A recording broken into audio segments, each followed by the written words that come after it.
Medicare. So you have been criticized, openly criticized, for supporting Representative Paul Ryan's plan, which he says will save Medicare.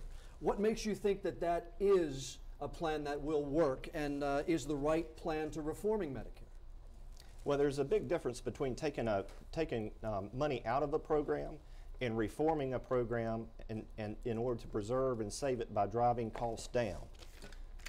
The Obama administration, they took money out of Medicare in order to fund Obamacare. What the Paul Ryan plan does is it brings about competition and transparency in order to drive costs down so that we can save and preserve Medicare. We must have solutions. We've got to have a dialogue with the American people on how to move this country forward and promote these solutions that are good for everybody. That's something that I've focused on my entire career and worked very hard to bring forward solutions. Okay, well, you talked about why you think it will work. Mr. McIntyre, I want your response. Why do you think, you have criticized Mr. Rouzer for the Medicare plan. Yes, sir. Why do you think that plan won't work? Well, it clearly won't work unless suddenly Mr. Rouzer is asking all of our senior citizens to come up with nearly $6,400 a year that folks don't have, and take away their guaranteed Medicare benefits. This is not the government's money. This is your money. And for the senior citizens who listen tonight, I want you to understand what Mr. Rouzer is saying. He's saying we're going to not guarantee the benefits anymore, plus you're going to have to pay up $6,400 more for your benefits. That's not the way to solve the problem. The way to solve it is use practical common sense. For instance, taking Social Security and Medicare off of the budget that other programs are being funded with. They should not be on a unified budget, but they should be taken off budget and honored as the investments of the American people who have worked for those. Social Security should not be put at risk. Medicare should not be put at risk, much less taken away like my opponent proposes. Okay, Mr. McIntyre, you first for the next question. Sir, you voted for President Obama's stimulus bill. What evidence do you see that it has helped families and that it has helped businesses in southeastern North Carolina? Well, thank you for the question. I think as we look at the situation in southeastern North Carolina, there are different things going on, and here's the overall picture. Individuals and families are struggling, and we're trying to help them in every way possible. As folks know, I'm proactive on this. We held 4 job seeker boot camps this past year to help line up potential employers with folks who are suffering and needing work. We held a mortgage prevention foreclosure session for folks who are having tough times with their homes to keep them in their homes and to make sure that they're not being put in a situation that they can no longer afford that. There are some indications, thankfully, that some things are changing. We quadrupled the numbers of veterans clinics. Nobody thought it would happen. We did it all last year to help our veterans and their needs. We got money for beach renourishment and dredging. And you know what? Our coastal and tourism business was up this year. We've been helping our farmers and working on this new farm bill. And you know what? Farm income and farm exports are up. So there are some indicators that things are moving in the right direction, but we want to help every family and every individual in every possible way we can. Okay. And that's why I have a full-time economic director who worked with over 100 businesses this past year to make sure we're helping every business and every individual we can. Okay. Mr. Rouzer, Mr. McIntyre voted for the President's economic stimulus bill. Do you see any evidence that it has helped businesses and families in southeastern North Carolina? Well, you know, the congressman said not long ago that southeastern North Carolina is better off today than it was in 2008. He's been in Washington too long, and I think that statement proves it. Just explain that. Okay, go ahead. It's his turn. Go ahead. You know, the truth of the matter is he's talking about this $6,700, $7,400 taken away from Medicare from seniors. That's an absolute lie, and the CBO will prove that. That is an old number from a former plan and a analysis of the actuary data. Okay, but again, do you see any evidence that the stimulus bill has helped businesses or families in southeastern North Carolina? No. Less spending and lower taxes create jobs, not more spending. And that's a fundamental difference. Every time he gets an opportunity, he votes with the labor unions. Every time he gets an opportunity, he votes for more spending. Less government spending and lower taxes create jobs. Okay, Mr. Rouzer, you first with the next question, sir. You both have come out in support of rewriting the tax code. Now, specifically, I'm going to ask you to get to the end and tell me how you're going to get there.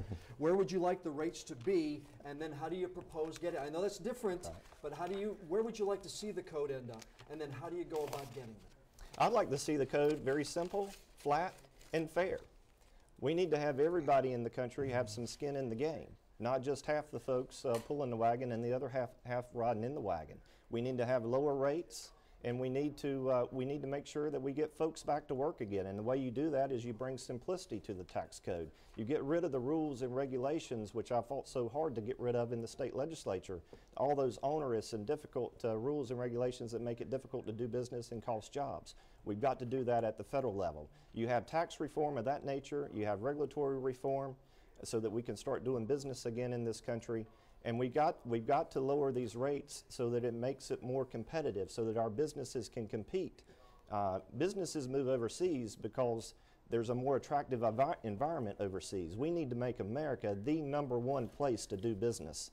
And that's why we've got to have reform to the tax code, make the rates lower, and make it simple, and make it fair. Mr. Rouzer, thank you. Mr. McIntyre, again, you support the rewriting of the tax code, so where ultimately would you like it to be, and what's the best way you see to get there? Well, I'm a co-sponsor of the Tax Code Termination Act, which would get rid of the current tax code and make it much fairer, much simpler, and I say every proposal should be on the table. I think that the simpler we have the tax, even if you could do a tax return on a postcard and make it that simple, the much better, and it would save businesses, family farms, and families who have to spend an inordinate amount of time filling out tax returns and paying others to fill out their tax returns, and would be a business cost savings as well. But let me also say that you get there by balancing the budget. I've supported a balanced budget amendment every session that I've been in Congress. You also pay down the national debt, so we're not mortgaging our children's and grandchildren's future. And you don't allow jobs to go overseas, which ironically my opponent is doing, because he supports keeping the tax loopholes that the large corporations are using to send those jobs overseas. No wonder it's a more attractive environment, like he just said, to use his own words. We've got to make sure, folks, we're protecting American jobs, and that's why I support the Make It in America legislative initiative to make sure we're giving the tax credits to businesses who keep the jobs here, not send them overseas like my opponent supports. Okay, Mr. McIntyre, you first for the next question, sir, and I'm going to take you actually to one of your campaign commercials from your campaign, where you criticize Mr. Rouzer for being a lobbyist for Japan. So I'm going to ask you straight out, is it disingenuous to criticize someone for being a lobbyist, yet accept campaign contributions from lobbyists or lobbying organizations, which have contributed to your campaign? You going to show the ad? Or, no, I'm sorry, Okay. I'm just quoting the ad that's been running recently. No, not at all, because this fellow who has been a lobbyist and has been pushing agendas of foreign countries is the point here. And the question is, who's going to stand up for Eastern North Carolina? Not follow a partisan agenda, not lobby to give amnesty to illegal immigrants, which is costing North Carolina $2 billion a year, folks, in draining our health care, education, and law enforcement resources, and infuriates our citizens, and well at all, yet this gentleman standing here supports amnesty and has lobbied for amnesty for illegal immigrants. And also, when you talk about making sure that you are doing the right thing, that's the problem with these political ads. My opponent's supported by a Las Vegas billionaire casino operator who is paying for most of these negative ads you're seeing on TV. We're all infuriated by that. Why can't we just get straight with the American people? That's why our ads have been much more direct, positive about what we'll do to help you, to help Eastern North Carolina, and not just stand there and snipe when you're part of the problem as a lobbyist sending jobs overseas. Okay, Mr. McIntyre, Mr. Rouzer, I'm going to ask you, you have been criticized and called a lobbyist, so do you think it is disingenuous to call someone and criticize someone for being a lobbyist, yet accept donations from lobbyists and lobbying firms? You know, I've been an advocate for the farmers my entire career. And on the amnesty question, the congressman here is the one who voted for amnesty in the late 1990s.